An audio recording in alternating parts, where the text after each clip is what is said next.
Welcome to the second podcast of Seat at the Table. We have a very special guest. We have Emily Turner joining us today. Welcome, Emily, to the podcast. Thank you. Hello. I'm happy to be here. We're thrilled to have you, Yeah, we right? are. You're like our first our guest. hero, So this right? is like, and our first guest. is- I mean, it was Oh, really? Oh, yeah. We said, Oh. who do we want for our first guest? And I said, we've been looking at each other saying, people probably aren't that interested in hearing about us, so we need a Oh my guest to come gosh. on in here. well, it's easier to talk with three people than just two, because Brad and I have covered so many subjects. We need someone else. Yeah, but you and I have like multiple personalities each, so like it really adds a whole nother layer, even when Right, it's just right. the two of us. So, Yay. well, Emily, tell us a little bit about yourself. I am a realtor in Baltimore, so my Instagram name is Emily in Baltimore. And that came from, I started real estate in 2020. Okay. And I got my real estate license in October of 2020. And I think Emily in Paris, the show, Did came you in. watch it? I told you. I told Brad he I had to didn't do watch my it homework. before today. I'm bad. I never did homework when I was in school, and you thought Ask I was your going to wife. start Okay. now. It has your nothing wife. to do with it. Yeah. But one of the coolest things is what Emily's wearing, right? Like her clothing. Not me, Emily. The Oh. other Emily. The Emily in Yeah. Paris, her clothing, it's just, that's the It's part. so cute. It's crazy. And she like explores Paris, and it's her first time there, and she gets a new job, and she's like, oh my god, Paris is like gorgeous. And her job is kind of like post on Instagram, and she becomes this like little new thing in Paris, and everything is so like prim and proper, and she's just like this wild American doing like Instagram and being like impromptu and like super cute. And it was just like, I was starting in real estate. I had lived in New York I'm from Baltimore, but I lived in New York for I think 6 or 7 years, came back to Baltimore. What brought you home? COVID. I lost my job in Okay. COVID. I worked Okay. in marketing, actually, like marketing and sales.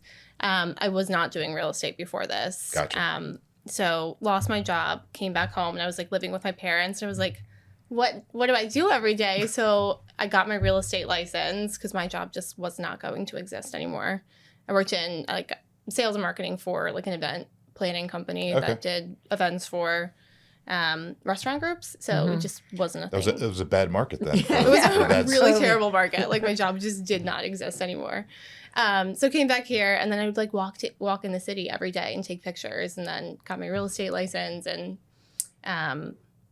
just Emily in Paris came out, and I thought it was just like a funny like juxtaposition, I guess, between like Paris, because everybody's like Paris is like a romantic city, and Baltimore has this like such Charm. a negative Charm connotation. city, right? Yeah.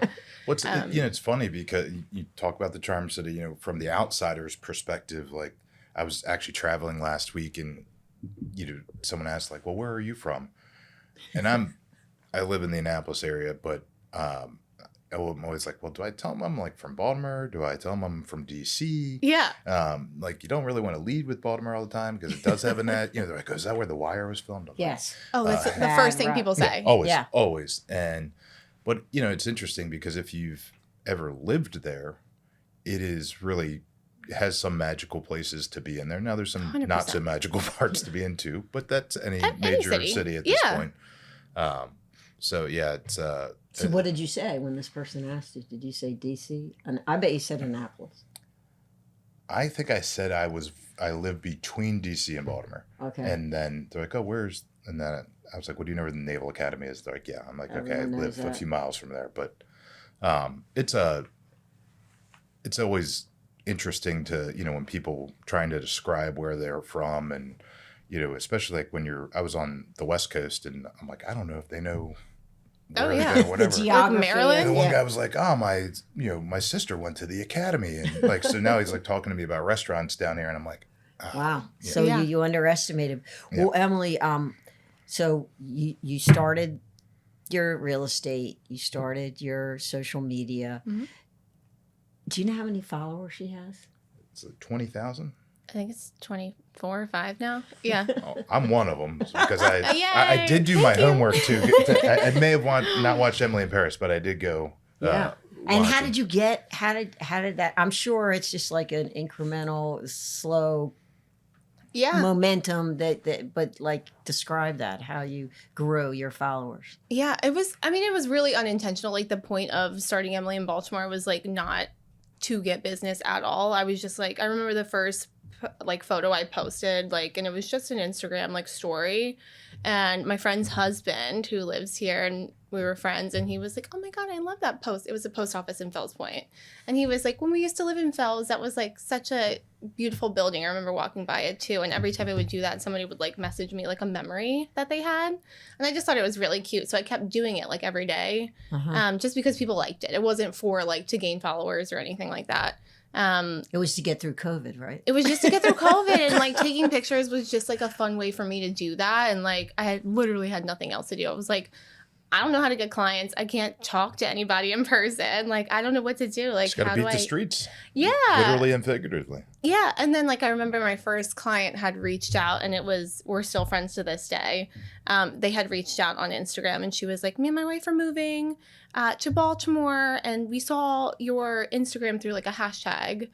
And you post a lot of the houses that we would be interested in. Like Wow, okay. I wasn't listing them. I wasn't selling them. I was just posting pretty pictures. And I worked with James and Andrea, who are like Okay. my team leads, and they're Baldwin Griffin. amazing. Compass. Yeah. Yep. The Baldwin and Griffin Group of They Compass. are great mentors for you, right? They've been amazing mentors, and they would let me in any house and be like, do whatever you want. Take pictures, take videos, take reels, like do anything that you want. Pretend like it's your listing. So I would, and I just post it, and they were like, yeah, we want you to be our realtor. And I was like, I don't know if I've ever sold a house before, but cool. So they actually weren't my first clients, but they were my first like Instagram clients. But I was like, I've never done it before on my own. I always had Andrea and James helping me. And that was like a fun thing. And I was like, oh, I guess I could like get clients from Instagram. So I just kept doing it, but it really started organically. So what? I'm sure that the word is spread because you're a great agent too, and not just great at Instagram, but great at what you do. What percentage of your buyers and sellers, if you don't mind telling us, No, like not at actually all. come from Instagram? I'm just curious. Yeah, I hadn't run my numbers for 25 yet, but 2024, just because I literally haven't had time.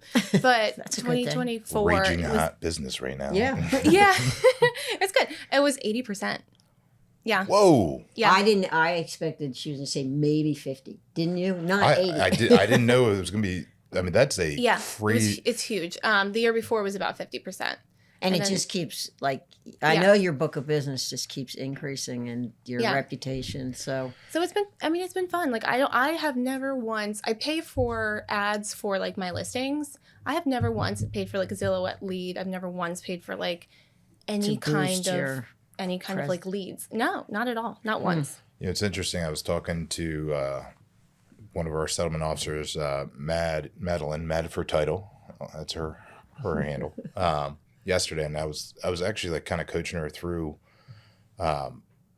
talking to agents and really asking them more about them and less. I mean, as we've joked, like there's nothing sexy. No one really wants to talk about the title side of the business. And Yeah.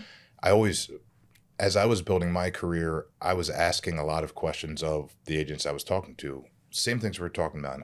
Where do you get your business from? How do Yeah. you know? Because there's so many people, especially if you look at like the national forums, it's like, oh, I need to go to this brokerage because they pay for my leads, or Yeah. you know, this, and this. And so from that organic, getting 80% of your leads that way is incredible. yeah, that's Yeah. great. Emily. That's fantastic. For you. I mean, it's Yeah, a different thank way you. to do it and build. And you're also not, you're not beholden to someone from choking off that lead source. 100%. Like, and too you're not many- paying. It's just time. It's the cash. Like if It's you just talk to time. Zillow leads, like anyone the who's been on that Zillow lead huge- game, like your ROI gets pummeled. Yeah. And then secondarily, if someone either cuts, any funding off for that, or if someone takes them away, like I never want to be, I want it to be about like me and the work I'm doing, not about someone else being like, and we're going to take that away from you. 100%.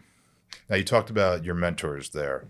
It's really interesting because there's so many people that got into the business during COVID that didn't have appropriate mentors, and that was really the wild, wild west. You mean agents? Agents who got in, but yeah, like not they just got licensed, and loan then they were officers just too, probably right. people Like, would. I'm sure. yeah, Because you could do refis like, but right, Nobody's they business. thought it Yeah. was really easy yeah. business, And I then- guess the interesting part for me is there's a lot of people got into the game in that time period that hadn't. I think as not as many people are going to the office, you don't have that broker, that office manager that's really helping newer agents come in and learn. was the value of you from a mentorship? I mean, I know because I see the bad stuff that's on the other side of it that we see, but for you, what was the biggest value in having them as your mentor? And you just one quick thing, you can't go to Compass You can't go unless to if you're a Compass. new agent, unless you come in to Add a a team, team. to a team. Did So not know that's that. what Yeah. that's what Emily awesome. did. Yeah. Yeah, well, we actually started at Berkshire Hathaway, and Berkshire Oh, Hathaway that's had right. a wonderful.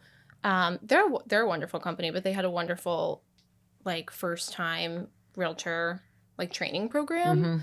Mhm. So I did that when I first started. It was like 6 weeks, and you learn the contracts because you don't learn the contracts at all, which is the most wild thing I've ever seen in my life. Like, coming from job background that I did, I was like, we don't learn anything in the actual real estate classes. Like, sorry, but we don't. But yeah, so for me, like, that was a huge part of it. Like, Andrea, the first contract I ever wrote, she sat there with me and did it on a call with that client, was like, these are all the things. And she would step in and be like, hey, like, you should also think about this contingency. Like, all of that stuff that you just don't learn, you never know everything about real estate. And that's why it's like such good. Every You know, day. This you learn business is something Every new. day. Yeah. Every Yeah, day. it Well, it's the same changes. with title. We learn Yeah. something every day that is it maybe a challenge, maybe Well, it keeps which me is coming good. back for more. You Yeah. know, I've You never don't had get 2 of bored. the same days in this career, you know, thus far. Very and- true. Yep. I'm never bored. Well, I think, you know, all of the threats to our industry, you know, when you talk about being a professional in this, right? You're really, I refer to realtors, professional realtors, as practitioners, no different than a doctor, an attorney, someone like that, right? Because it's a craft, it's a skill, it's a career that you have to work at. Yep. It's not like, okay, I got my license and out of the box, I'm qualified to now handle this person's, you know, most people's biggest asset in their true. life, right? And so that's That why I is was for asking. Brad, except his boots. Well, Sorry. I wish my boat was my biggest asset. That would make Your me really children and happy. your wife. If I didn't have my children and my wife, my boat would be my biggest asset because I think I Good would answer. be living on it. Because that would be, you know, that would be work, play, and everything else in between. I would be like the guy, and You'd be lonely. I'd be extremely lonely. Yeah. No. I wouldn't have anything to do. I know. Like, what do tonight? I get to go to like 2 sports fields, do pick up, drop off, get some kids there, do some kids there, carpool around, you know, make dinner, do all the stuff. I have nothing to do. Are they lacrosse? Are they traditional Maryland kids? Yeah, I've got one of all of them right now. So my son plays lacrosse. He plays lacrosse, soccer, basketball, flag football. Oh my God. And lot. we're in all of those right now. He's in all of those at the moment, with the exception of basketball. We actually had to turn down the spring league. Now that was tough for me because I coach him Coach it, on that, yeah. and so Aw, like my sport was the one that got cut out of that. bummer. Now his flag football coach is a former NFL player, so that was way more Wow, appealing to that's him cool. than playing basketball Yeah, for me. yeah. And my daughter, she's field hockey and basketball and lacrosse. Now she's a club lacrosse, so she's in season for that now. So she's fully decked out on that. Good. And then our youngest, she's soccer year round and just loves it. Now she'll be 6 in a few weeks, but soccer is Aw. life for her, and that's what I Well, get to pick up just tonight. I always throw this out because my dad's a retired pediatrician. I used to go through all of these things, just like Brad did. I've got my paper calendar with all these things lined up for my kids, and just the driving around and the cost, because like it's not inexpensive. It's and the he hidden always- cost. It's not even just the registration and like the gosh. club fees. It's the the hidden new cost of clothes, everything. the gas to get whatever. But That's a lot. he said, Betsy, if you think that what you're doing is expensive, all these activities, try having them do nothing, and then you will know how expensive it is, because they get in trouble.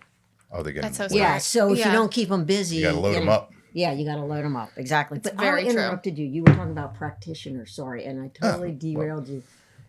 You were talking about Emily and Oh, sorry, I think I yeah, asked and about the your kids. No, bad, Sorry. no, it's fine. We're- and the bad, This is just kind of how we work. the It's- bad There you go. agents, like during Well, COVID, that weren't. what's- They thought it was going I to be don't- easy, When I say like, I think bad is or not trained. Uneducated. Yeah. they just didn't have and some of it's come with the newer era of internet brokerages, low cost brokerages, which I'm not saying that those are bad, but I think they are for certain agents at certain stages in their career who, if you've got a very self-sufficient agent who is very knowledgeable, has their own systems, can really work their Yeah. way through a transaction, I don't have a Fine. problem with any of that. 100%. But when you go in and you see how they're behaving and that they don't know what's going on in the contract and they don't know how to keep Yeah. the wheels on the bus, all of a sudden you're like, well, have you talked to your broker about that? Have you talked to your office manager? Like, I haven't seen him in a year. And you're like, what? I don't get that because it's like you really like I was saying before, you do not learn that much in the real estate class that you have to take for your CE. So like the contracts are huge. It's 50 some pages usually of stuff if you've you're never lucky, seen it's 50 before. some pages. Yeah. And they change too, right? Different And they addendum. change too. Yeah. So So you you could got be to like, keep up. and your client doesn't know anything. That's why they hired you. So if you don't know anything, like, I don't know. It just, there definitely breeds a lot of that Well, it's when the you same don't. thing. Frankly, law school is the same way. Like, Fair. you come out and you're not, you're not like, oh, I'm ready to go down the street and do whatever. Like that. Yeah. The day you get sworn in, you're like, oh boy. Yeah. You can say it. Go ahead. Oh boy. Oh We haven't boy. cussed yet. Oh boy. Shucks. Oh shucks. I'm gonna. Emily, so tell us. So you've covered Baltimore probably more than we have in our lives, even though you're younger than both of us. Tell us your favorite neighborhood or Because Baltimore's a it city runs of the very. gamut. It's a city of small neighborhoods too, Yeah. so everyone's got their little Mm-hmm. pockets, and I do love the history of like all those little pockets. So tell us, Oh, yeah. we'll give what's your Favorite. well Or least- Favorite rather would be than so one. hard. So like let's go through like your top 5 to 10, like or And why, like yeah. or a little spot somewhere or something. And if someone's coming from out of town, like, do you gravitate towards that neighborhood to try to show them a house, or I guess you probably price is price is plays always, into that, and also the personality of the client. But do Yeah. you like try to lean towards one area that? Well, we can't like steer a client towards one way Right, or right, another. right. But if a client comes to me and they say like, "Hey, this is what I want in a home. Like, I want walkability to the water. I want to be near like a couple coffee shops. This is my first time living in Baltimore. I want to be like right by Fells Point, but I don't want to necessarily live in Fells Point because it's parking is hard or whatever Right. it is. Like, yeah, I do most of my business too in like South Baltimore area, like into Canton and that side too. So like that is always like usually when people are moving to Baltimore, that's where they want to be. It's like Federal Hill, I guess like Locust Point over to Canton, like any neighborhood that surrounds the water. So that's probably like my biggest place that I do most of my business. I love Fells Point. I love Canton. I love Butchers Hills. I lived in Butchers Hill I was in Federal Hill and then I moved to Butchers Hill, and that was probably like one of my favorite neighborhoods I've ever lived in because you're so close to everything. You're so close to the water. But you're a little like tucked up north. Yeah. So it's Yep. like a little bit A little bit, quieter. yeah. And I'm in my You're not- 30s. You're so. not in the hubbub all the time. Yeah. Like if you're like right on the square in Canton, it can be a little bit Oh, I louder. And can't I'm imagine. just, yeah. I like my beauty rest. So what neighborhood's the hottest right now? Do you think like where you- Downtown? What? Yeah. In your area, I guess that you cover, or South Baltimore generally. South Baltimore. Yeah. Like what are you seeing like really taking off that people? I don't know. Maybe they underestimate the. I would say if you were asking me like last year, I would say probably Locust Point, but it seems to have leveled out a little bit. Huh. Like it's funny, a lot of families that want to stay in the city, they're either gravitating towards Locust Point because they love the elementary school, school yeah. over there, or Canton for the same reason. And then as kids get older, they just naturally move North. to the county. Yeah. I was a Fed Hill boy, so like most of my activities were on that side of town. Yeah. That was pre-Uber, so Yeah, getting, you have to be close to Charles or wherever it's called now. You have to really, back then it was Mad River. I Mad think River, is what it was back in the day. Now my house was right on East West Street. I was at the corner of East West and Patapsco, right across from the East West Street garage. Right in the thick of And- it. Oh, we usually leave the bar about 15 minutes early. That means before closing time because I was like, early. yeah, early. And we'd go back to the house and we'd just sit on the porch and watch the mayhem at the end of the night, Ooh. because that garage at the end of the night everyone's That's really spilling out of dangerous. the bars. Oh, it Oh was my it was God. wild. Some of Oh, the stuff no. that you could see, but you'd sit up there and maybe have a nightcap watching the watching and Entertainment. well, the best part was like the cops would come up every now and then and be like, "Hey, you can't like drink on this person's front porch," and you're like, Oh, totally. "No, It's my it's fault. my front 100%. porch. I'm in my house. I'm at my house right now. Like you can't touch, But like that one was. Totally. Well, the worst part about that one was we had a row house that had been converted to 2 apartments. And Oh. so we were the first floor, and then there's a apartment upstairs that had like a side entrance that went up. So my bedroom was so on the loud. first floor on the sidewalk side. Oh. And so it was like So loud. window, headboard, and like so when people were walking up and down the street, the house was built in like 1895 or Mhm. something. Like you could hear the whole conversation on the other side of the wall. I'm a very deep sleeper, so it did not bother me. But Thank That God. would bother me. that Yeah. house had A no lot. insulation in it. Our heating bills were outrageous, and so we were there for a little bit, and then we moved up to the corner of East West. We moved 9 doors up, and we had a Wow. condo there. That place was awesome though because they had torn down like most of the block and rebuilt a condo building there. I'm trying to visualize where Yeah, I that don't know is. which one that one.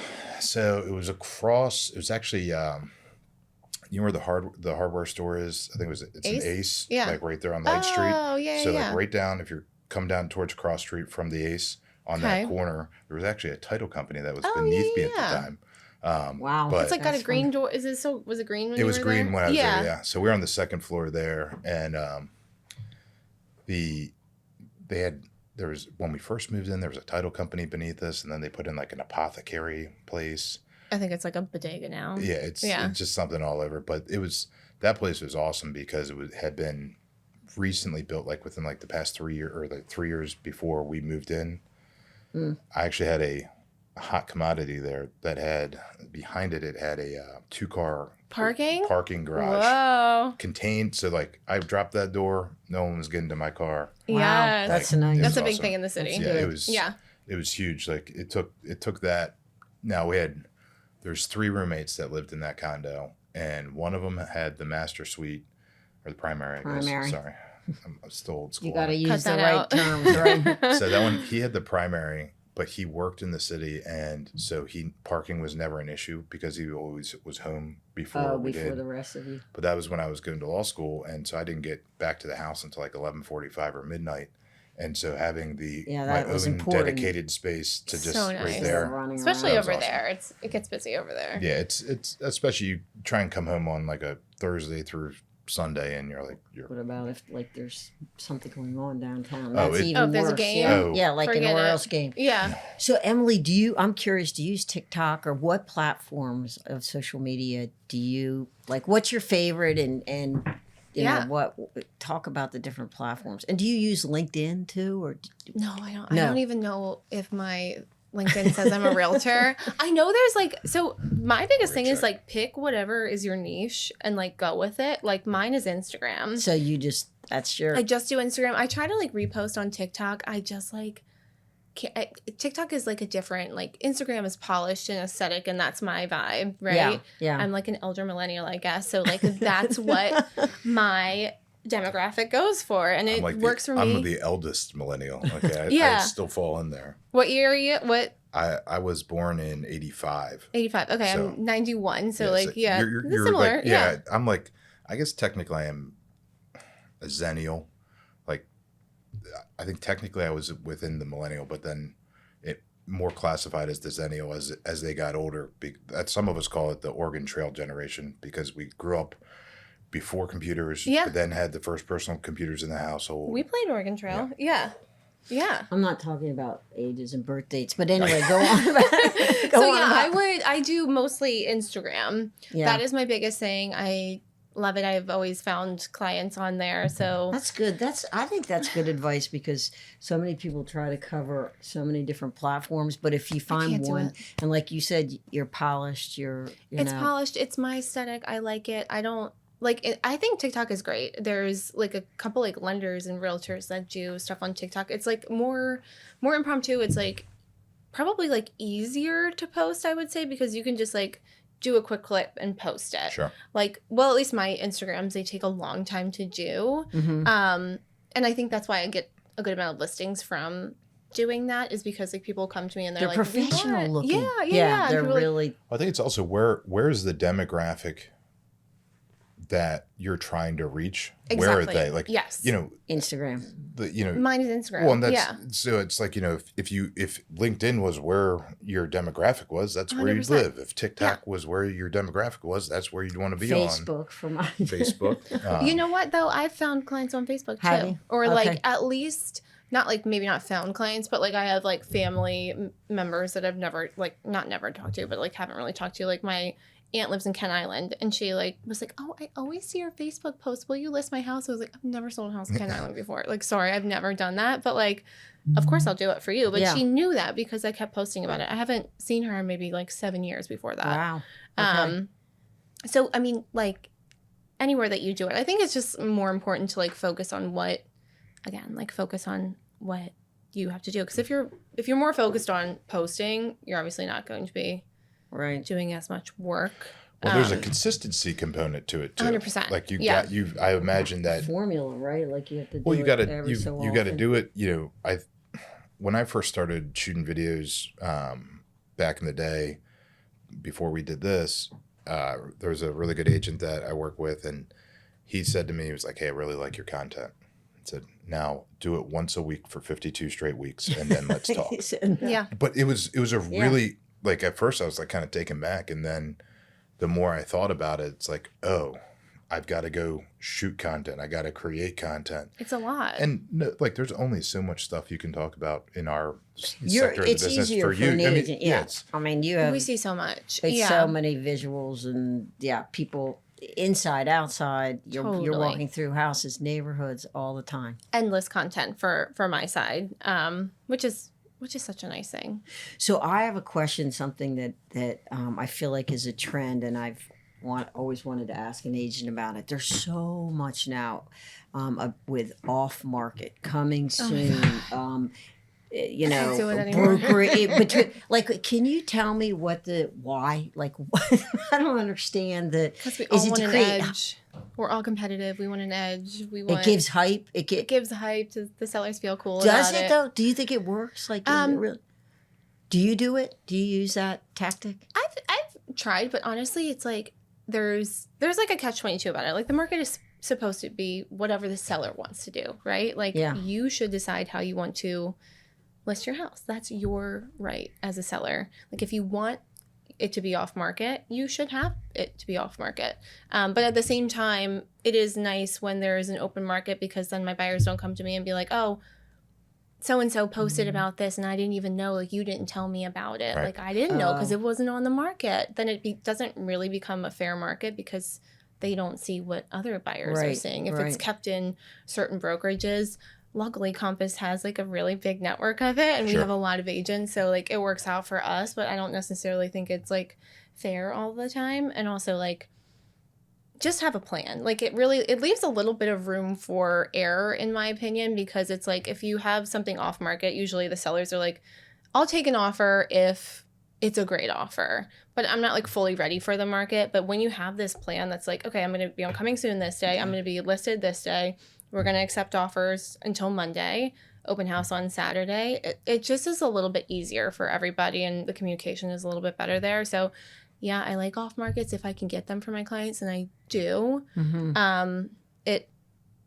I think it's better for the buyer. I think you get less competition that way. Okay. I think it allows you to position, like if you're hyper aggressive about where you want to be. Yeah. And I think, you know, that COVID market was very interesting because there were so many people who lost out on so many houses. So much. You know, you come back around and you're like, I want to be, you know, if you're like, I want to be in this neighborhood and this. I had someone reach out to me a few weeks ago because they had a client, they're like, they want to be on the Broadneck Peninsula and they want to be in a community that has water access privileges for the community.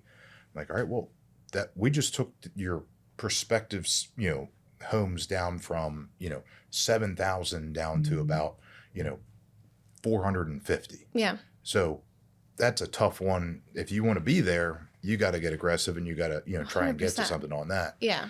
I think it's always interesting for me, and we talk to a lot of people where, especially in certain high-end markets, like I don't want everyone in the whole community Knowing trancing through my house and Yeah. understanding what's going on there. Like, Yeah. so there's value. Like when I first got into the business, I was like, I'm a big believer in like let the market eat and let's just see what it'll do. Yeah. But there are reasons why people they're like, you know what, 100%. privacy. I don't care about necessarily top dollar. I'm not saying I want to give the house away. Yeah. But people have ulterior motives where they just don't want 100%. everyone trouncing through The there. staging. I mean, if they don't have to Oh, stage, yeah. the cost of that, the headache of that, The final I mean, it's touches, so yeah. disruptive to your life. You if have little to, kids. Yeah, I and you try- have to stage and Yeah. pay, and it's expensive. I'll never forget 100%. our first townhouse that we sold. Was God, I'll never forget this because I remember it like yesterday. I was the one who had like the showing time notifications on my phone, and my wife didn't. And so every time there was a showing request, I had to Oh, like, no. call her and tell her what time it was going to be. And I was still at the. Did you have kids? You can set up two Kids. sellers now. Oh boy! What's back that? then You can set yeah. up two sellers Yeah, now. back then you couldn't do that. You can do a bunch, but It was so the crazy part was we were selling and it was during spring market, and so I was at the shop until very late every night. And so one night we get the showing request and it was like in like 15 minutes, oh no. and I was like, oh boy, and we needed that. We She's needed in the that house shower. gone. It was worse. It was worse. She was giving my son a bath. Oh no. She was No hands free. she was 8 months pregnant, No. giving him a bath. And she was like, I was like, hey, you got to get out of the house. Someone's coming to look at it in like 15 minutes. And she was like, no. Yeah. I said, Steph, you need to get out of We the need house. to sell this house. And she goes, there is a dinner that's on the stove. I'm giving your son a bath. I'm not leaving. I was like, wrap No. him up in a towel and and walk out the house. She literally got in her car, pulled like 5 spaces down and sat there and Did they waited for buy it? people. Were those the buyers? I don't think they were the buyers. They So then were she like, was "We're not really even salty pre-approved." Why with did you me. make me do that? Yeah, Well, you that's- hear this all the time because of people Oh, yeah. complaining. Is there something that, like, from a title perspective that you want to ask us? Like anything that like you're Oh, boy. curious about? I know. Well, I you thought- have two of us, and you can't. know. You didn't tell me. we were Sorry. gonna do Well, this. I'm just I throwing can't that be on out the there spot. because you know. I mean, to be honest, I think this is like everybody's thing with title companies. Like, we don't hear from you. If we don't hear from you guys, we love that.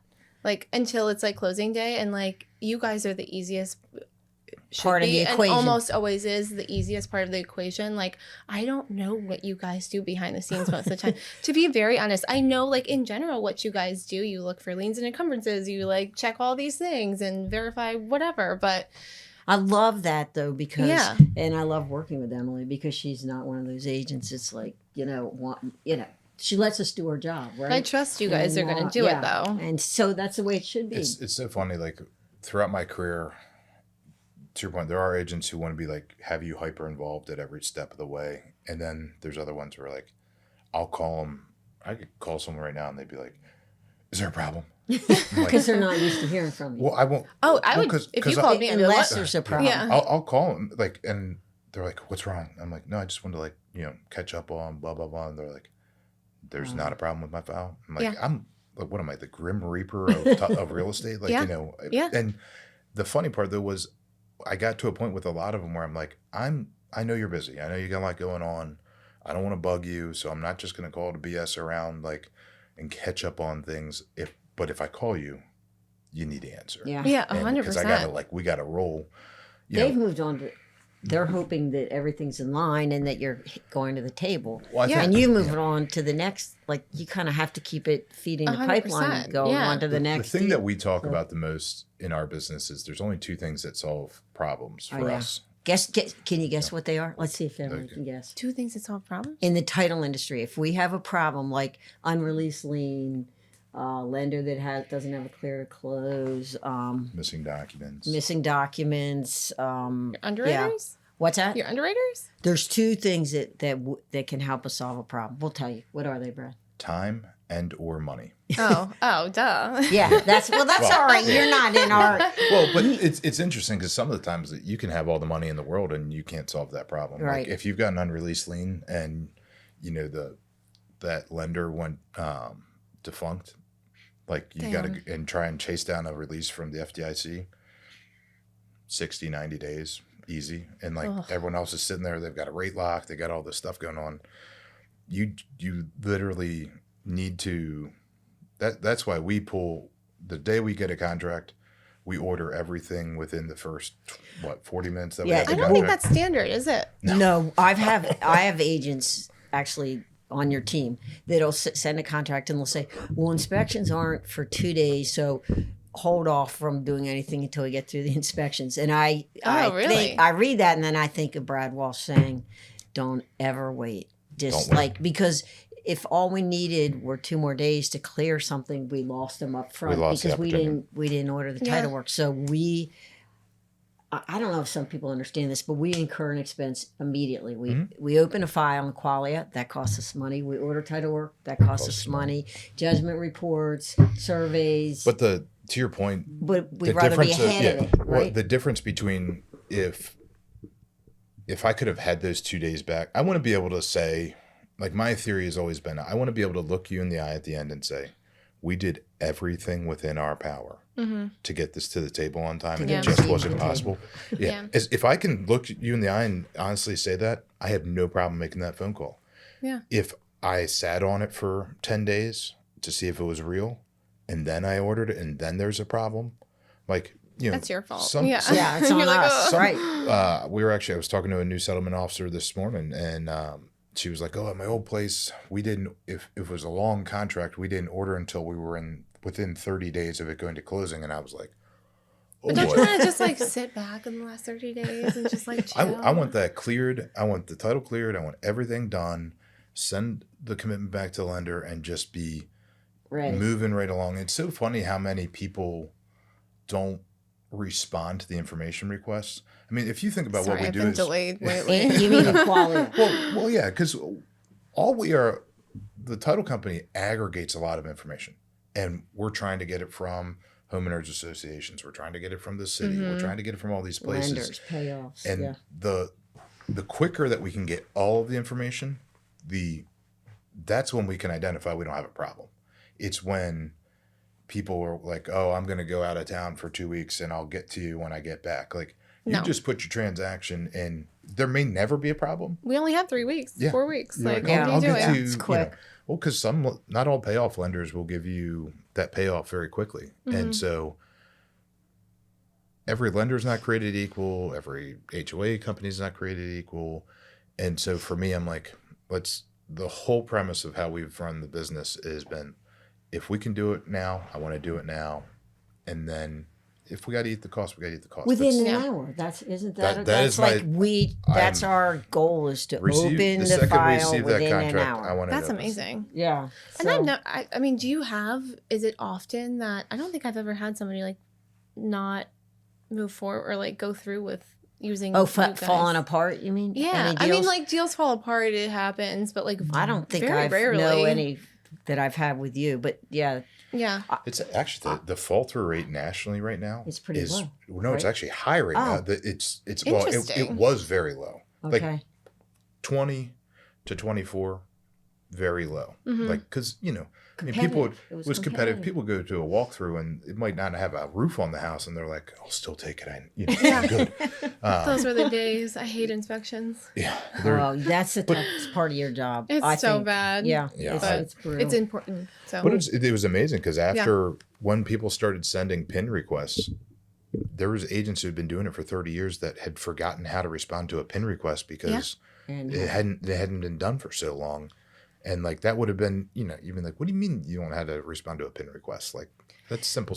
and That- that's a that's a that's tribute. so true. Yeah. Yeah, and also that's a real tribute to you because you deal with a good amount of first-time home buyers, A right? ton of first time Okay, and so if Yeah. you can keep a first-time home buyer on track and you don't have fall throughs, because that's it happens. I'm with working first- on something special for first timers right now. Oh, what's Ooh. that? Tell us. Besides, So we're creating a whole new communication track if someone's a first time home buyer.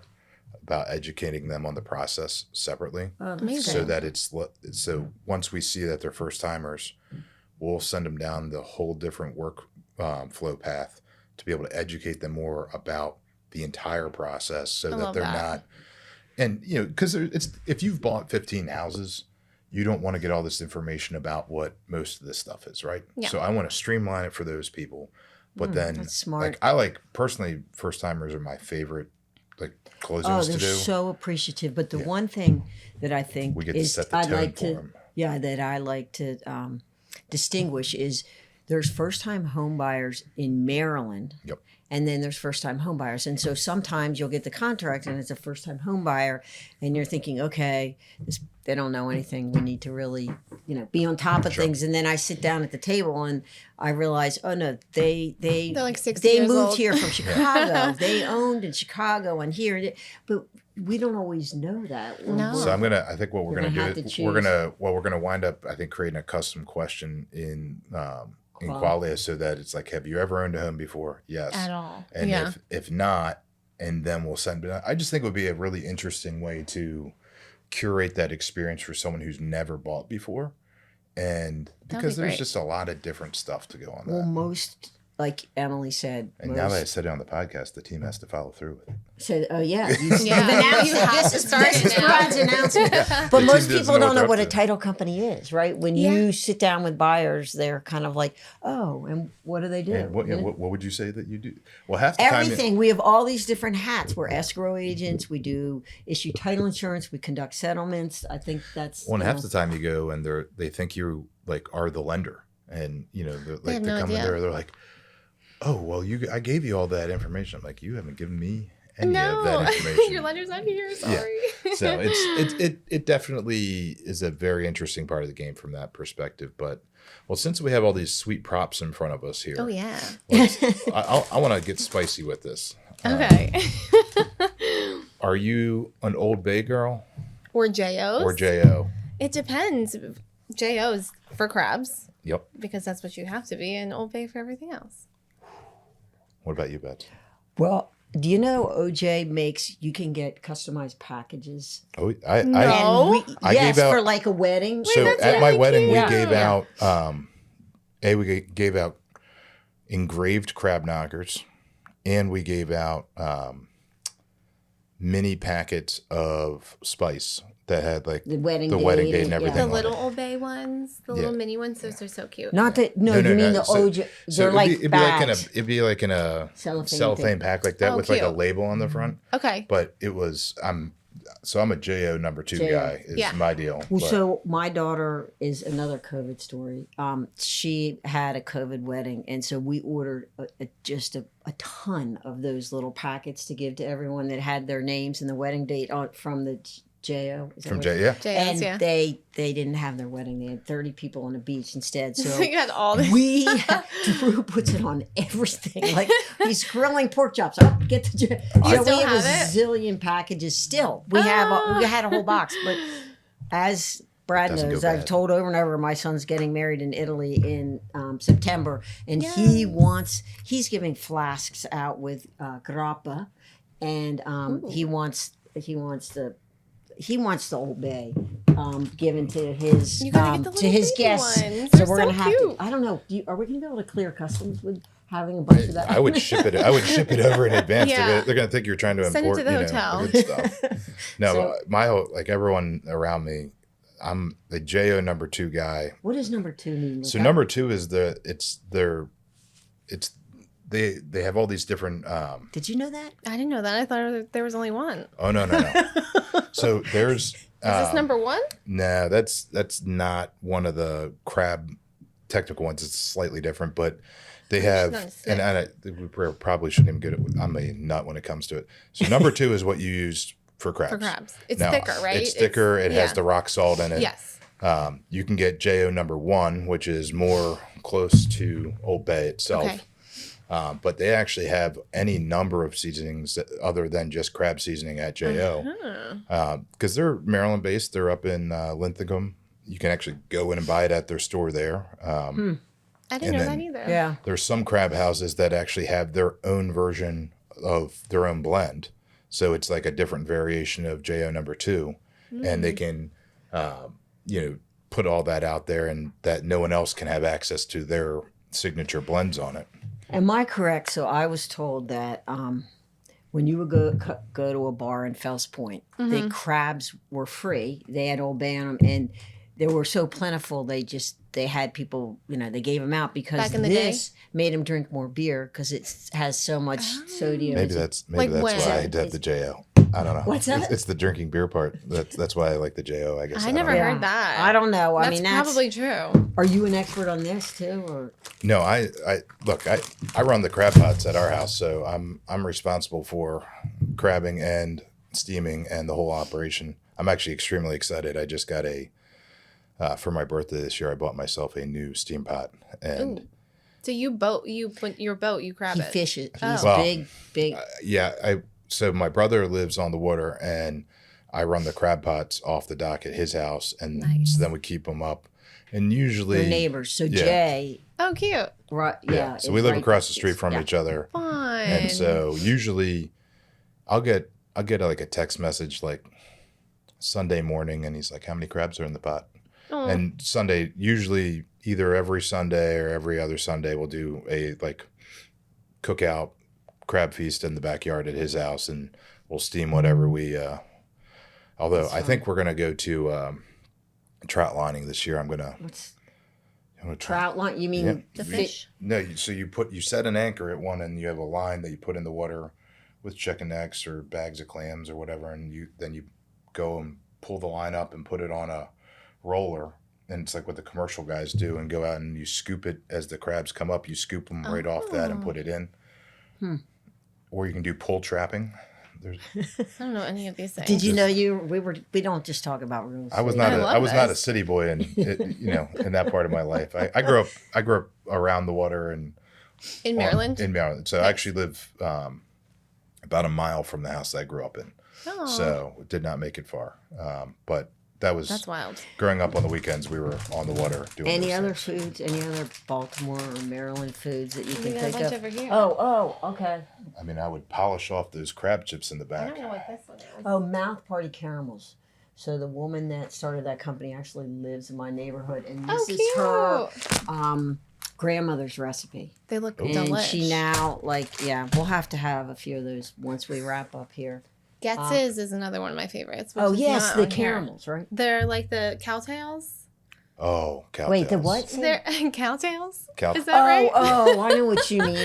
I What don't know about what the ones right with word- the cream in the It's center? the cream in the center, but Okay. it's like cowtails. I think is like the Oh, and they're cut more like that, generic right? commercial Yeah. version of it. Yeah, they're like little, but they're kind of wrapped Yeah. like that. No, Yeah, no. they're I that like Yeah. those too. Yeah. Those are like Well, one of my favorite.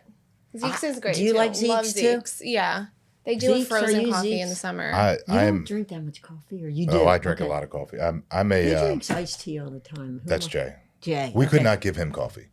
'Cause He is not allowed to have coffee. It makes He him would too have he would have wild. a His heart brother attack is if he had coffee. strung tighter than he is. I think. Is Aw, that poor good? Jay. I'm not saying Well, that in a you mean said way. it. You said it, so He we're just- gonna have to be Do you okay think with we it. need to block that off the podcast? You can take Well, that we one will. out. We're for all It's talking- Jay. okay. He gets. No, he's just He gets a it's lot not- it would- accomplished, but He gets a lot accomplished. Yeah. We just couldn't give him coffee.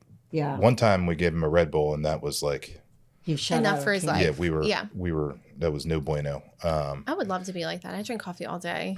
Really? Yeah, And it it's doesn't like impact water. you. No, So I drank. I could drink espresso and go to bed in 20 minutes. Oh, I couldn't do that. it's starting Yeah. to affect me as I get older, but I'm a Rise Up guy. Oh, I that's love in Rise Up too, but Annapolis. that's like, yeah, for me, that's like going to the beach. Like, So 'cause- Rise Up was yeah. started down in Salisbury, which Yeah. is where I went to college. So I've always felt that an affinity for them. But once they brought it to, there's one right by my house in Arnold, and I love that part. And then my wife started bringing home the K cup so I can have it at home. And once Ooh. that's actually what we have in the Annapolis shop. We brew that there, so I've got The it pretty K, much. you mean the I don't. Rise Up Well, cake? actually, we have the fresh grounds for it. So now that's what's in the coffee Oh, maker nice. right outside my office. I'm Rise Up all the time. But That's it's- nice. I Yeah. don't think we don't have a Rise Up yet in Baltimore. I feel like they need to. Yeah, I'm Bring it up here. surprised they haven't come that way because I hate to say it's Starbucks kind of covers the market, right? Like, Yeah, we have a ton of little like Yeah, mom and pop ones, which are great. But I Not think by me as much. Like just I think live that's in why I like Homeland, and there's nothing. They're all. yeah, it's like the closest one I think is Starbucks. Well, We have I guess Starbucks Zeke's isn't like too far from on you, but it's still Hartford like Road. 15 minutes. Yeah, I would say, right? yeah. I need my coffee. See, I like Rise Up because it still feels like a more mom and pop shop Yeah. and Yeah. not as commercialized with it, but the consistency of the product is just They have good specialty. So my drinks. kids have gotten the whole thing. Like I think they figured they were spending so much money on going out for their lattes and their whatever that they've bought the whole barista outfit. And I want that eventually. You do you do that? No, or? I want it eventually. Yeah, I mean, there's still an art to it. So, we were taking care of our grandsons this past weekend, which, if I look tired, like a 1 and 4 year old, and never mind You look everything. great. Like one of them was sick. The dog was sick too. Like it was a lot. But they have one of those machines, and so I wouldn't know how Drew to and do I it. needed a cup of coffee, and so he could not figure it out. So he got on YouTube and he ran this whole and do this and do that. It's a lot to Yeah. make your own espresso and I had froth the no milk, idea. and it was really good, but it took a long time. so. Last week I was out in Tulsa, Oklahoma at. What was that for the? So it's a group of title company owners from all across the country that get together and we mastermind just on what's going on in the businesses, best practices, different operational stuff. And so last year we hosted it, and this year our buds out in Oklahoma hosted it. No Nice. water near there, right? Like Very little water. Landlocked. A little water, but not much. But so we go into Apex Titles headquarters, and they have just a closing location. So no like back office operations, just closing there. And I walk in the front door, and we had gotten up. I think I got up at like 3:45 to fly out there that Monday morning. And we get there, and I'm just drained. We had to go down to Texas and then back up. I walk in, I'm like, man, I could really use a coffee. And I look in right when we walk in, and he had an entire barista station yeah, built Damn. into it. And they were like, what would you like? And literally A all latte. these syrups and all this. I drink not black coffee, but like black coffee with a little bit of cream. Mm-hmm. And I'm like, I could just, she's like, you can't come here and just have regular coffee. Look at these that's offerings. kind of a cool thing that they Oh, they have had a that. cold brew. They Oh, had cool. People would love lemonade. that. I Is would that- love is cold Eagle brew on Tiger tap. gonna do that? Well, if you can find a location that is big enough to have 10 closing rooms in it, like they had a Is receptionist. that the only one for the state? Like, Oh no. That, That's a lot. It was insanity. I Wow. was like, this is awesome. But yeah, they had cold brew. They had They lemonade had on tap. 10 conference rooms. Is that what you said? 10 In conference Oklahoma? rooms. Yep. Do they have that? Yeah, that many transactions. Like you must be right, Emily. People are coming from a distance to That's settle. literally there, the you only think? one in the whole state. I saw like title companies everywhere there. It was an Wow. experience, but it Interesting. was a very, very interesting trip on I it. don't And think I've ever been to Oklahoma. Never Have been to you Oklahoma. that was my there's a first lot- time. Yeah, there's a lot of places. I look at states and what I've missed. Definitely okay. I've missed Oklahoma. It was cool. The people out there were awesome. We had a great time. Obviously great to learn and from other people and doing all that. But I think that's the one thing that a lot of the agents have the ability to be in a brokerage and kind of talk with each other, and we just don't have that benefit of like Yeah. doing it. And so we've kind of elected to go out of the state to get that camaraderie and do it. And What it's about awesome. Compass? Do you go to their? They have a big event every retreat. year, right? Yeah. A retreat.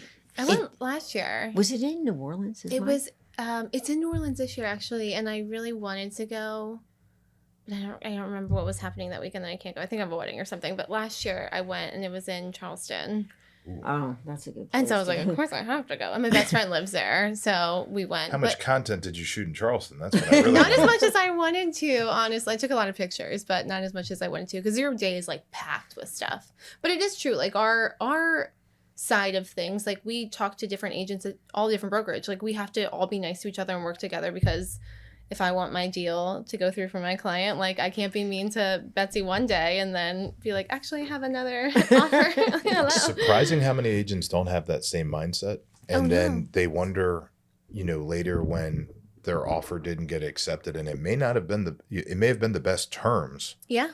but when that listing agent's like, hey, we just got this offer, but I've worked with this person before and Not a fan. it was a show. Yeah. If And, you have a smart seller, they will ask, like, what is this agent like? Like, if they're terrible to work with, if you never worked with them before, if they've done 2 transactions, like, you can be a new agent and be totally amazing and you have a good team behind you, whatever. Like, I was there in the past, but there are some not so great agents because of communication or whatever it is, or they'll write contracts and, like, that's not what they actually mean. Right. You know what I mean? Yeah. What are the So- top 2 questions that a seller should ask their agent, or actually, what are the top 2 questions a seller should consider when looking at an offer, in your opinion? when looking at an offer? Like, I mean, there's 2 questions. I don't know. That would be a hard one to answer. But like, what is not obvious, I guess, in this answer? What could go wrong that you see? Because a lot of the time, people, you don't know what you don't know. Like, Sure. if you're looking at a VA loan as opposed to a conventional loan, like, yeah, if we get to the appraisal and you guys don't have handrails, you're going to have to put up handrails or whatever it is. The elusive handrails. Yeah. when someone's like, I always laugh because you'll see that picture at the end of it, All and the like, time. and they have this cheap handrail that they've put in, and like And then they take it they down. take it right out. I'm like, Right that's- off. That's so silly. Well, I'm thrilled that Emily came today to It's sit her and first talk. I podcast know. she's ever been on. So My first Yay, podcast. yay. And she's Thank our first you. guest. And our so, first yeah. guest. Which- so we And appreciate you coming. We're really honored that you got through the Baltimore traffic. Oh my God, sorry, guys. And Annapolis traffic and made it, well, it's not easy. And, Once and- that Key Bridge gets reconstructed, life will get a lot Yeah, better for all yeah. of us. Thank God. But thanks for I know you have a very busy schedule. I think I'm going to see you tomorrow. But Yeah. thanks for taking time out. Yeah, I really course. enjoyed learning more about like how Yay. your business started, how the Instagram drives that.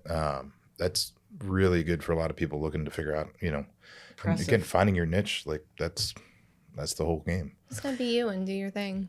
Thanks for having a authentically seat. you. Having a seat at our table, right? That's the Thanks first for seat at the having table. me. So, Yay. Thank thanks you so much. guys. Thanks, everyone. well, thanks everyone. We look forward to seeing you next time on Seat at the Table.